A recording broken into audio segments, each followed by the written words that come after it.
السلام علیکم ستړي مشئ نن پیلنۍ د رالمرز کال د 2024 د میاشتې لومړۍ نیټه ده چې د جنوري د میاشتې له 21 نیټې سره سمون لري. ستاسو پام راوړم د مهال خبرونو ته. په سر کې هم د خبرونو لنډیز. د میرمنو نجونو پر وړاندې د محدودیتونو د شنډولو غوښتنه. د ملګرو ملتونو سازمان وایي د وضعیت دوام به د مرستو لړۍ له خنډ او ځنډ سره مخ کړي.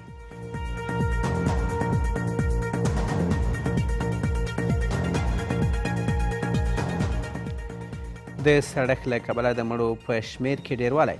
طبیعي پیښو پر وړاندې مبارزې وزارت وایي په 15 ولایتونو کې شاوخوا 104 کسانو ژوند بایللی.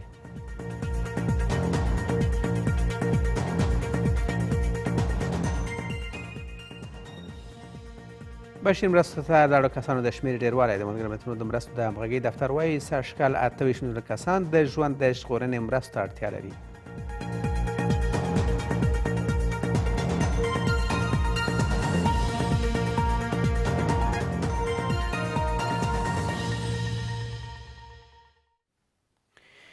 د ملګرو ملتونو سازمان په افغانستان کې د ښځو پر وړاندې د محدودیتونو د لرې کولو غوښتنه کړې ده. د ملګرو ملتونو د خبرپاڼې پر بنسټ د غپلایو په کابل او کندهار کې د اسلامي امارات له مسؤلینو سره په کتنه کې ویلي چې په کورنیو او نړیوالو غیر دولتي ادارو کې د ښځو د کار د ځنډولو په اړه د اسلامي امارات وروستۍ پریکړه د هغو سازمانونو فعالیت چې د دې هیواد په میلیونونو زیانمنو خلکو سره مرسته کوي کمزوری کوي. د اسلامي امارات چارواکو له دې وړاندې ویلي وو چې هغه څه کوي چې د اسلامي شریعت په چوکاټ کې د ښځو د کار لپاره زمینه برابره شي. کابل ته د ملګرو ملتونو د لوی منشي د مرستیالې امینې محمد په مشرۍ د دې سازمان د پلاوي سفر له 4 ورځو وروسته پای ته ورسید. د ملګرو ملتونو په اعلانپاڼه کې راغلي دي چې د پلاوي په کابل او کندهار کې د اسلامي امارات له چارواکو سره په لیدنه کې پر ښځو د بندیزونو د لرې کېدو غوښتنه کړې ده. د پلاوي په مستقیمه توګه په کورنیو او بهرنیو غیر دولتي بنسټونو کې د ښځو پر کار بندیز اړوند وروستۍ پریکړې په تړاو خپله اندېښنه هغوی ته ورسوله او احتیا ورکړه چې دا اقدام د بېلابېلو سازمانونو فعالیتونه چې د افغانستان میلیونونه کسانو ته مرستې وړاندې کوي کمزوري کوي. حکومت افغانستان در قسمت فراهم کردن زمینه هرچی بیشتر فعالیت‌های نهادهای بین‌المللی خیلی توجه جدی بکنه. امید است که این منازعات رفع شود و مردم افغانستان بتانن از حق درس و تعلیم و کار خود مستفید شوند. له بلې خوا د ملګرو ملتونو له ماشومانو د ملاتړ صندوق د ښوونې برخې مشر په خپله ټویټر پاڼه کې لیکلي دي چې ښوونه د بشر حق دی او ماشومان باید په مساوي توګه ورته لاسرسی ولري. خیلی بابت آینده ما نگران هستیم که چی خواهد شد چی خواهد نشد. واقعا خیلی از دوستا خیلی از دختر خانم‌ها رو ببینیم واقعا از نگاه روحی خیلی آسیب دیدن. دی چې د نجونو له زده کړو سره مخالف نه دی او د ښځو د کار او زده کړو لپاره د اسلامي شریعت په چوکاټ کې مناسب چاپیریال رامنځته کېدو لپاره هڅې دوام لري. موارد اسلامی در تمام مواردی که در تقابل با اصول اسلامی و منافع اولیای کشور ما نباشه گامه ها برمی داره، ولی مهم این هست که باید مکلفیت هایی که به جامعه جهانی و همچنین کشورها و جناهای دیگر برمیگرده باید پوره شود تکمیل شود. له دې سره تېره ورځ د ملګرو ملتونو ښوونیز علمي او فرهنګي سازمان یا یونسکو هم د 2023 کال جنوري 24 د ښوونې نړیواله ورځ د افغانستان نجونو او ښځو ته ځانګړې کړې ده. د هېواد په 15 ولایتونو کې په تېرو 12 ورځو کې د سختې یخنۍ طبیعي پیښو او د ګاز نیونې له امله د مړو کسانو شمېر 104 ته ورسېد. طبیعي پیښو پر وړاندې د مبارزې وزارت وایي چې په دې موده کې د استوګنې لسګونه کورونه په جزوي او بشپړ ډول ویجاړ شوي دي او شاوخوا 70,000 څاروي هم له منځه تللي دي. د وزارت چارواکي دا هم وایي چې په تېره یوه میاشت کې له 40,000 کورنیو سره د خوراکي او غیر خوراکي توکو مرسته شوې.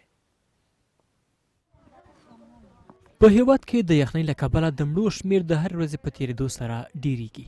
پیښو ته د رسېدو په چارو کې د دولت وزارت وایي چې د مرغومې له شلمې تر دمګړۍ د هیواد په 15 ولایتونو کې 104 تنو د یخنۍ، سیلابونو او ګاز نیونې له کبله خپل ژوند له لاسه ورکړی دی.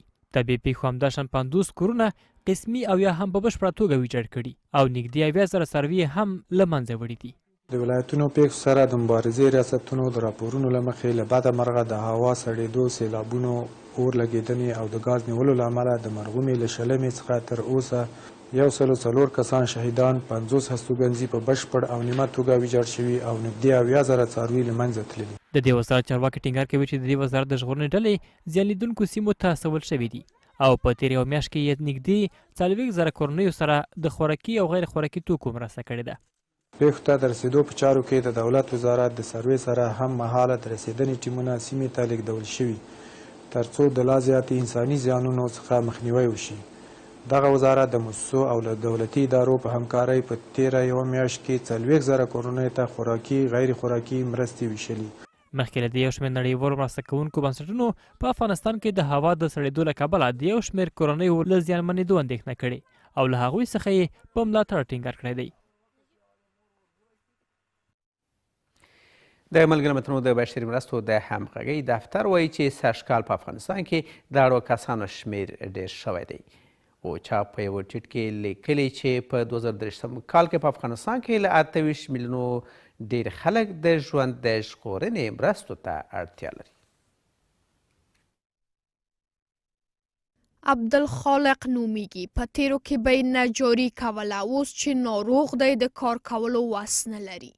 هغه وایي د هغه په څیر زرګونه تنه نور هم په ژمي موسم کې مرستو ته اړتیا لري او له نړیوالو بنسټونو غواړي چې اړمنو کسانو ته د بشرپالو مرستو لمن پراخه کړي. ما از جامعه جهانی می‌خواهیم که کمک‌هایش اضافه‌تر کنه، زیادتر کنه. در غریب بیچاره و بی‌وضاحت است در اینا روز بچله به احتیاج به فقر در بدر بیچارگی جان از دست نتن. اینمی گشنه که بود مجبور شد میمونه آدم دیگه.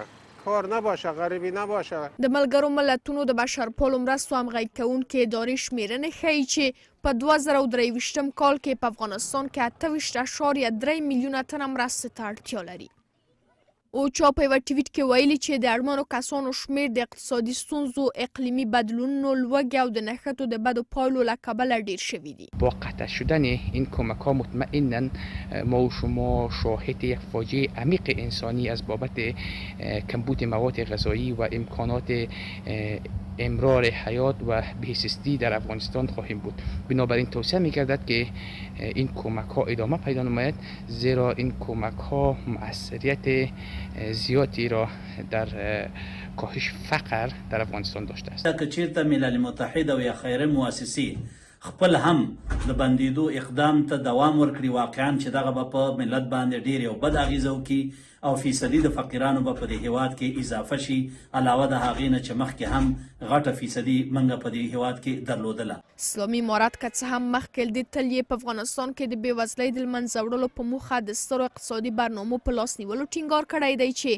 اقتصادي ستونزو او سخت یخنۍ ته په کتو اړتیا ده چې مرستندویه بنسټونه د بشري مرستو لمن پراخه کړي. د خبرونو دوام تر دمې وروسته.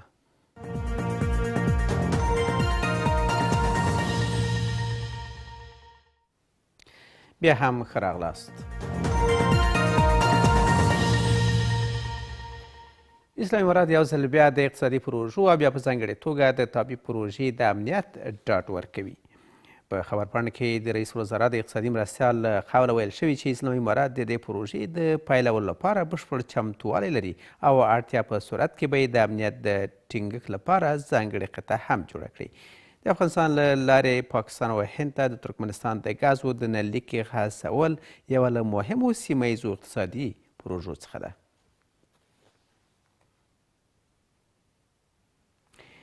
د کابل جلال آباد د دویم سړک د بیا رغونې چارې بشپړې او ګټې اخیستنې ته وسپارل شوې. د ټولګټو وزارت اعلان وکړ چې دغه لار د طبیعي پیښو له امله ویجاړه شوې وه چې د دغه وزارت له خوا د څه باندې 40 میلیونه افغانیو په لګښت بیا رغول شوې ده. په خبرپاڼه کې راغلي چې د پروژې په بشپړېدو سره د دې لارې ترانسپورتي ستونزې هم هواره شوې.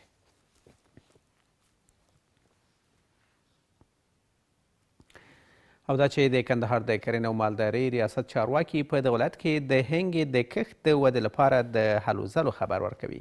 دوی وایي د دې ترڅنګ چې هنګې بوټی د نورو کرنیزو محصولاتو په پرتله ډېرې روزنې ته اړتیا نه لري، د بزګرانو په اقتصاد کې به هم د پام وړ مرسته کوي. د کندهار د سوداګرو او پانګونې خونه وایي په دې وروستیو کې له 150 کیلوګرامه زیاته د هنګې شیره د نمونې په توګه د باندې صادره کړې ده. دلته د کندهار په عینومینه کې د هنګ د بوټي کروندې دي. یو شمېر هیوادوال چې په تازګۍ سره په دې ولایت کې د هنګ په کښت کولو مخه راوړې وایي د کندهار اوبه او هوا د دې بوټي لپاره مناسبه ده او د هغه پایداوار کولی شي. په تیرو کلونو کې د وچکالیو او نباتي آفاتو له کبله د دوی تاوانونه جبران کړي.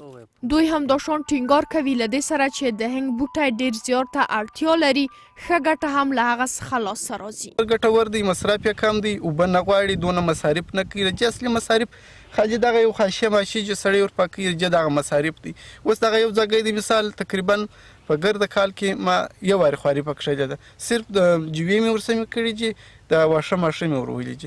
له بلې خوا د کندهار د کرنې او مالدارۍ ریاست د دې ولایت په مرکز او ولسوالیو کې د دې بوټي د کښت د ترویج لپاره له هڅو خبر ورکوي. د دې بنسټ چارواکي ټینګار کوي چې هنګ او زعفران د نشه یي توکو د کښت لپاره ښه بدیل دی او له کروندګرو غواړي چې د دې بوټي د کښت سره لا ډېره ګټه ترلاسه کړي.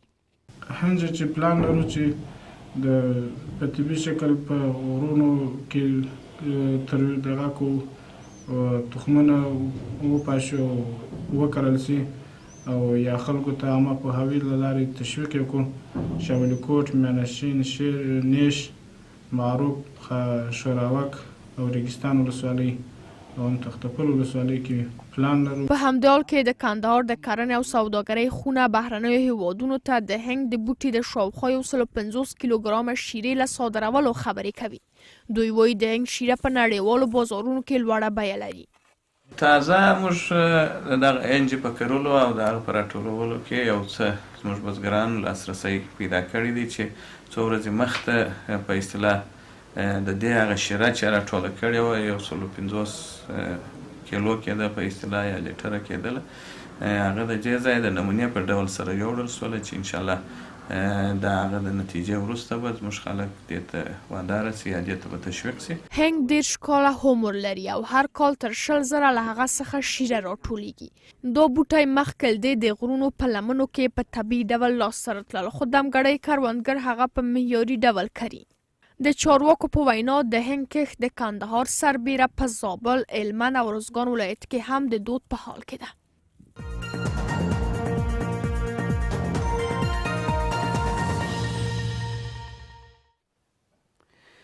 بیا هم ښه راغلاست.